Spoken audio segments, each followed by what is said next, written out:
Good morning and welcome to Wake Up to Broker Up with Mark, episode number 2 for 2025.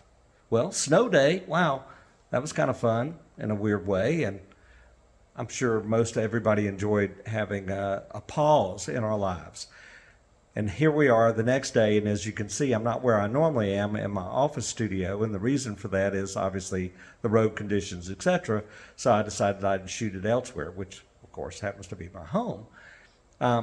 I'm going to tell you a story, actually a couple of stories. One is that I want to make sure that you knew that prior to being in real estate, I was a U.S. Marine and I was an aircraft mechanic.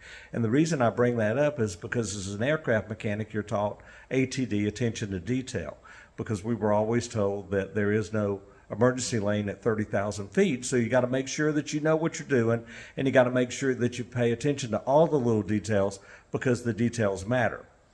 So how does that relate to real estate? Well, I'm going to tell you. So we had a transaction where we were the listing broker of a piece of property, actually, that included 3 parcels. A buyer came with a buyer's agent, bought the property. They had a successful closing. That was in 2021.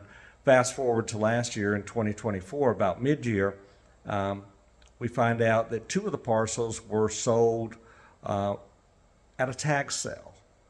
And for a while before that, according to the information we have, of course not verified, not sure about that, but the seller had tried to reach out to the buyer or buyer's agent and get the information corrected so that the current owner of the property was getting the tax bills, etc. Well, it never happened, and so 2 of the parcels of the 3 were sold at a tax sale.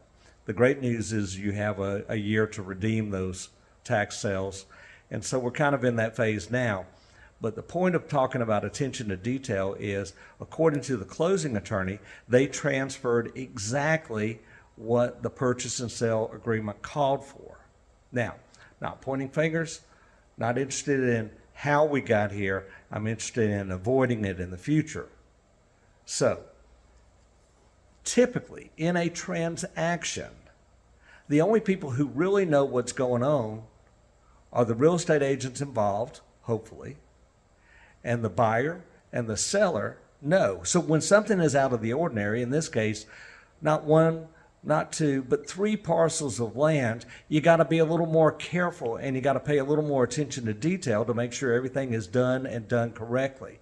Otherwise, you end up a situation like we're in now, which is almost 4 years later, and nobody is sure about the extra parcels because they were sold to other people as a tax sale.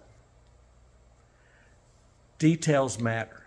And the closing attorney, based on the closing attorney's estimation, of course, I'm not sure how that's going to play out, says, hey, by the way, we transferred exactly what the purchase and sale agreement called for. And the parties believe that the purchase and sale agreement had other elements, including a legal description and including potentially a survey that indicated what was actually being transferred. So now this starts and that starts, and you know what? It really has to do with somebody's going to rule on it, and it'll probably be a judge. So the point again is attention to detail. When it matters a lot. When things go right, it doesn't matter that things are right. When things go wrong, it matters that things are right. You got to pay attention to detail. And when something is out of the ordinary, again, selling 3 parcels versus 1, you got to check and recheck and double check, etc., because otherwise you could end up in the situation. And oh, by the way, the kicker, we were on both sides of the transaction. Yeah, fun for us. Anyway, have a great day. Enjoy our snowy, icy, still cold weather, and talk to you soon. Bye-bye.